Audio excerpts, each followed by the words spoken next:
4 বছর থেকে তুমি শুধু নিজের কথা না ভেবে শুধু তুহিনার কলেজেই টাকা ঢেলে যাচ্ছ।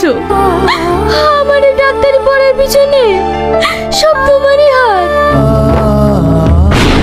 তুহিনা আগুনের বন্ধুর গার্লফ্রেন্ড এটা জানা সত্ত্বেও আগুন নিজের স্বপ্ন বিসর্জন দিয়ে নিজের 4টি বছর হাড়ভাঙা পরিশ্রমের টাকা দিয়েও গোপনে সহযোগিতা করে গেল তুহিনার স্বপ্ন বাঁচানোর জন্য। এমনকি তুহিনার মা বাবাকেও এটা বলল, আমি টাকা দিচ্ছি, এটা যেন কোনোভাবেই তুহিনা না জানতে পারে। কারণ আগুন চাচ্ছে না যে তুহিনা মনে করুক আগুন তাকে করুণা করছে।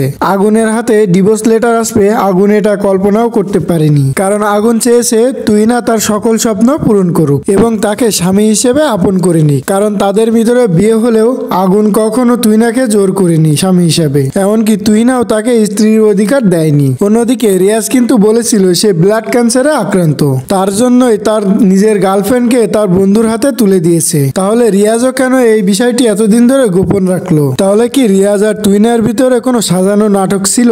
আগুনের কাছে টাকা হাতিয়ে নেওয়ার মতলব নাকি অন্য কোনো বিষয়? কি হতে চলেছে মৃতা প্রেম নাটকের 2 নম্বর পর্বে সেটা জানানোর আগে আপনাদের কাছে ছোট্ট একটি রিকোয়েস্ট, চ্যানেলে যদি নতুন হয়ে থাকেন তাহলে চ্যানেলটি অবশ্যই সাবস্ক্রাইব করে দিবেন। বন্ধুরা 2য় নাম্বার পার্টটি যদি দেখছেন তাহলে সর্বপ্রথম পল্লিগ্রাম ইউটিউব চ্যানেলটি সাবস্ক্রাইব করে রাখুন। জানুয়ারি মাসে 20 অথবা 21 তারিখে মৃতা প্রেম ভালোবাসা নাটকের 2 নম্বর পর্বটি দেখতে পারবেন। তো বন্ধুরা এই ছিল আজকের আপডেট। ততক্ষণে সুস্থ থাকুন, ভালো থাকুন, আল্লাহ হাফেজ, আসসালামু আলাইকুম।